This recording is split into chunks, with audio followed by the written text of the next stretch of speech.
Why don't you get on my level?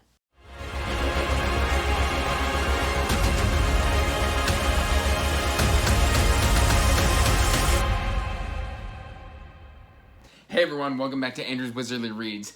As always, I'm Andrew. Today I am talking about what I think is a new favorite. Honestly, you saw me gush in the first book. I'm coming at you with the second book. That's right, that is going to be Will White's Soulsmith, Book 2 in the Cradle series. But before we get to that book review, make sure you're liking and subscribing and hitting that bell notification so you can get regular updates for when I put out new content. I post every Monday, Wednesday, a Thursday, and a Friday.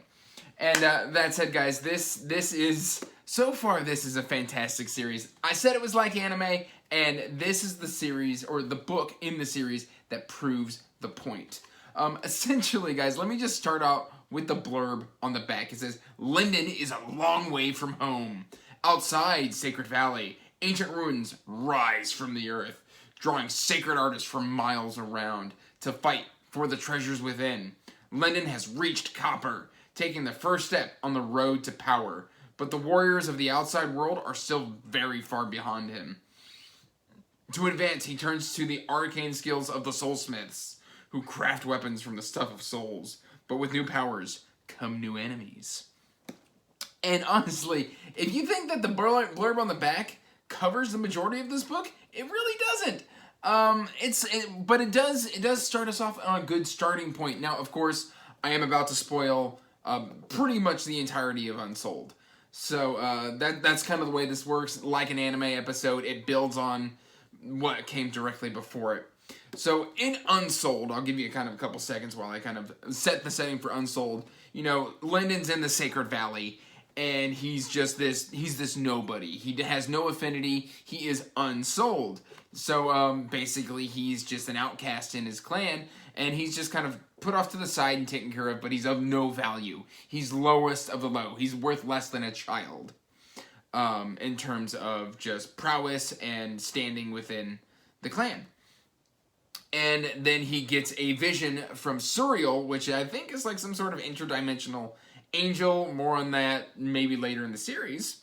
And basically what ends up happening is she says, hey, you will eventually progress to Iron, only to be killed in an attack by this big monster on Sacred Valley. And so at that point, she says you can either live your life, reach Iron, and become eventually some use to your clan, or you can strike out and possibly ascend past what you think is even remotely possible. And he was just like, well, all right, I'm going to head on out. So he runs into Yeren. And Yeren is essentially, she was a high Jade, which, if you don't know anything, in the Sacred Valley, Jade's as high as you can go. Like, it takes... People work their entire lives to hit Jade. And Yeren is his age at, like, 14, 15 years old. And she was the apprentice of the Sage of Swords, who was killed in his sleep by members of one of the schools in the Sacred Valley. And so he and Yeren basically take on this school and escape. And in doing so, you know, at the start of... We're gonna pick up right after where we let off. At the start of Soulsmith, it says right on the back, he ascends to Copper easily. And what we start to find out is that what we thought of the Sacred Valley wasn't true. Essentially, they are very backward in the Sacred Valley. They think they are very civilized, and they think they are powerful. You know, the Irons are like the warriors of the society. And then when they get outside, they're like, yo, Iron is for, like, preteens. And, like, if you haven't reached gold by the time you're 15, like, you have no chance of surviving out here. And in Sacred Valley, gold is unattainable. Gold isn't even a thing. And so basically Yeren has taken Linden under her wing and is just like, listen, what you think is possible is, like, my master would have slaughtered your entire clan for being dimwits, is basically what she says. She's just like, yeah, the fact that you're unsold doesn't mean anything. It means you just don't have a particular affinity. But you're not allowed to even ascend out here until you've mastered all three, like Striker, Soul Forger, or like any of those things. Like, they're like, you need 3 of those out here. Where in Sacred Valley they specialize in 1. And so she's just like, yeah, she basically goes, you know nothing, Jon Snow, to borrow a phrase from the Game of Thrones TV show. I haven't read the books. And so that kind of sets off where he's just like, oh, I can achieve more. And he quickly hits copper. And so now we're kind of dealing with the rest of the world, which in book 1 we're told they're just a bunch of barbarians and like bunch of nomads. And then we come to find out there's empires and there's civilization out there, because of course there is. It's all about that information control. And Lyndon is introduced to the whole wide world. And so it's rare that a book will literally bring up, like the first book was a 4.5 out of 5. But the reason I did a gush review for it is usually I don't do a gush review for 4.5 out of 5. Okay, I will occasionally. But this was a 5 out of 5, and it was such a fantastic 5 out of 5 that it made me even more excited for the first book. So when I recorded that, I was just Soulsmith is where it starts really getting good. And I was told, like, when I started the series, I'll give it till book 3, which I haven't read yet at the time of recording. They're like, give it till book 3, that's when it really takes off. I'm like, what? What do you mean give it till book 3 till it takes off? It took off right here. Like, I don't understand. Wait till book 3. It's already fantastic. This isn't your in-depth, beautifully crafted world. No, this is adventure, anime, battles, let's level up. And what's really cool about it is it's got a little bit of that. If you watch Dragon Ball Z, if you've ever watched Dragon Ball Z, you're kind of gonna get to understand, all those levels of Super Saiyan. Like, it goes gold. I think I've got the structure down here now.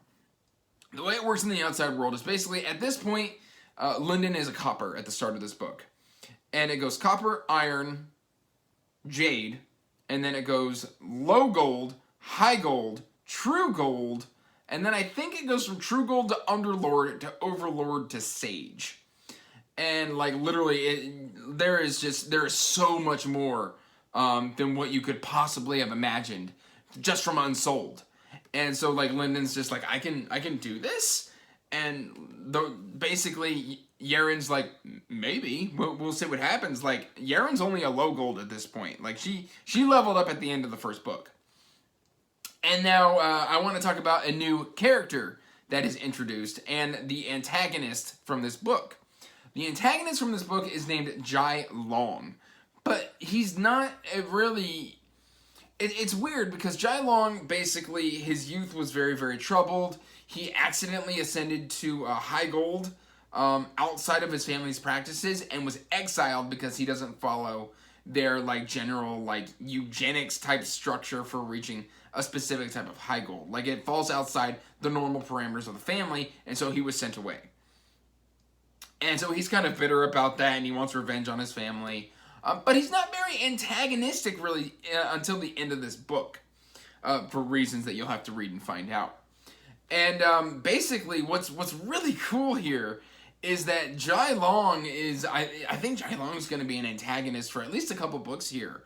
And because of the events that happened, I'm looking forward to seeing where he goes. Because not only is Jai Long smart, he's calculating, he's a bit devious, but he's also a bit hot-headed as well. And I like the hot-headedness. Just, and yeah, it's fantastic. And then we get introduced to who I think might be my new favorite. And I'm told there might be even an even better character later in the series. Literally, my boss is reading this, and he's just like sprinkling tidbits, just trying to get me to go along further into the series.